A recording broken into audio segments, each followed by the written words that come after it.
마태복음 21장.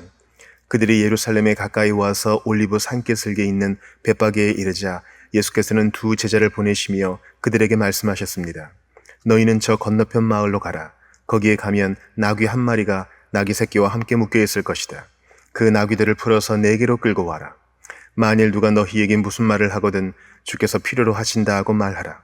그리하면 나귀들을 곧 내어 줄 것이다. 이는 예언자를 통해 하신 말씀을 이루시려는 것이었습니다.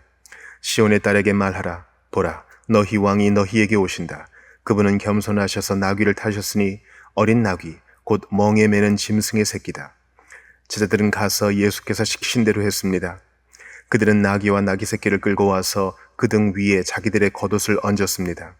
그러자 예수께서 그 위에 앉으셨습니다. 큰 무리가 겉옷을 벗어 길에 폈고 어떤 사람들은 나뭇가지를 꺾어서 길에 깔기도 했습니다. 앞서가는 무리들과 뒤따라가는 무리들이 외쳤습니다. 다윗의 자손께 호산나, 주의 이름으로 오시는 분께 복이 있도다. 지극히 높은 곳에서 호산나. 예수께서 예루살렘에 들어가시자 온 성이 떠들썩해졌습니다. 사람들이 물었습니다. 이 사람이 누구요? 무리가 대답했습니다. 이분은 갈릴리 나사렛에서 오신 예언자 예수라오. 예수께서 성전에 들어가셔서 성전에서 장사하던 사람들을 모두 내쫓으셨습니다. 예수께서는 돈 바꿔주는 사람들의 상과 비둘기를 파는 사람들의 의자도 둘러엎으셨습니다. 예수께서 그들에게 말씀하셨습니다. 성경에 이렇게 기록되어 있다. 내 집은 기도하는 집이라 불릴 것이다. 그런데 너희는 이 성전을 강도의 소굴로 만드는구나. 성전에서 눈먼 사람들과 다리를 저는 사람들이 예수께로 나아오자 예수께서는 그들을 고쳐주셨습니다.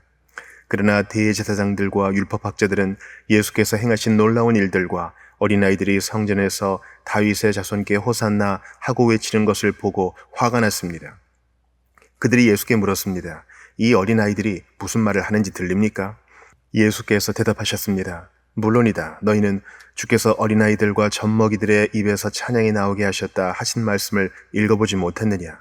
그리고 예수께서 그들을 떠나 성박 베다니에 가서 그날 밤을 지내셨습니다. 이른 아침 성으로 돌아오는 길에 예수께서는 시장하셨습니다. 예수께서 길가에 있는 무화과나무 한 그루를 보고 가까이 가셨습니다. 그러나 잎사귀 밖에는 아무것도 없으므로 그 나무에게 말씀하셨습니다. 다시는 내가 열매를 맺지 못할 것이다. 그러자 즉시 나무가 말라버렸습니다. 제자들은 이것을 보고 놀라 물었습니다. 어떻게 무화과나무가 이렇게 당장 말라버렸습니까? 예수께서 대답하셨습니다. 내가 진실로 너희에게 말한다. 너희가 믿고 의심하지 않으면 이 무화과나무의 한 일을 너희도 할 수 있을 뿐 아니라 이 산에게 들려서 바다에 빠져라 하고 말해도 그대로 이루어질 것이다. 너희가 기도할 때 무엇이든지 믿고 구하는 것은 다 받을 것이다. 예수께서 성전에 들어가서 가르치고 있을 때 대제사장들과 백성의 장로들이 예수께 와서 물었습니다. 당신이 무슨 권세로 이런 일을 하는 것이요?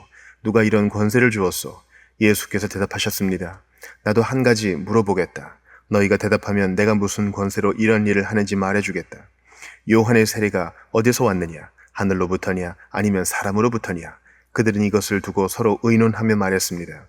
우리가 하늘로부터 왔다고 하면 저 사람이 그러면 왜 요한을 믿지 않았느냐 할 테고, 그렇다고 사람으로부터 왔다고 하면 사람들이 요한을 예언자로 믿고 있으니 두려울 따름이다. 그래서 그들은 예수께 잘 모르겠다고 대답했습니다. 그러자 예수께서 말씀하셨습니다. 그렇다면 나도 무슨 권세로 이런 일을 하는지 너희에게 말하지 않겠다. 너희는 어떻게 생각하느냐? 어떤 사람에게 두 아들이 있었다.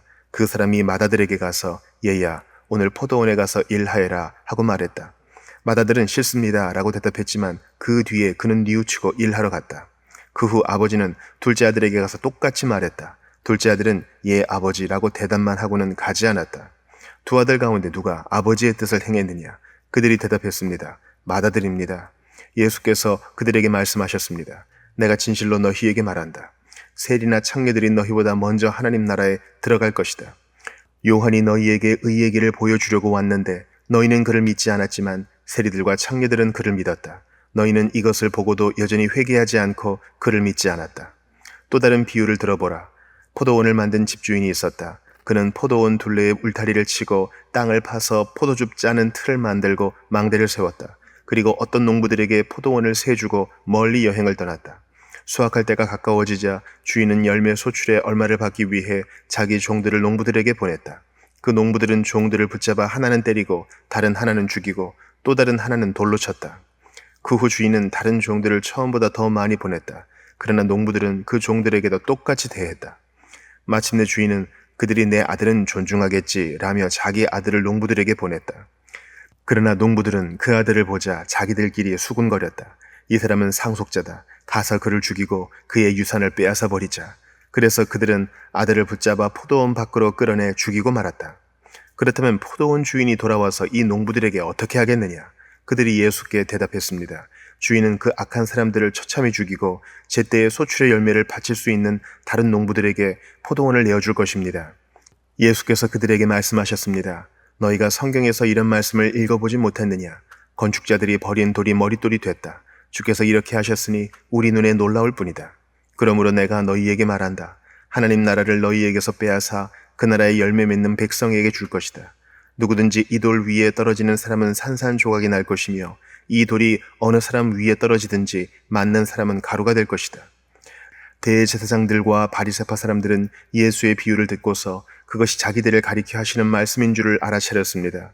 그들은 예수를 체포하고 싶었지만 백성들이 두려웠습니다. 사람들이 예수를 예언자로 여기고 있었기 때문입니다.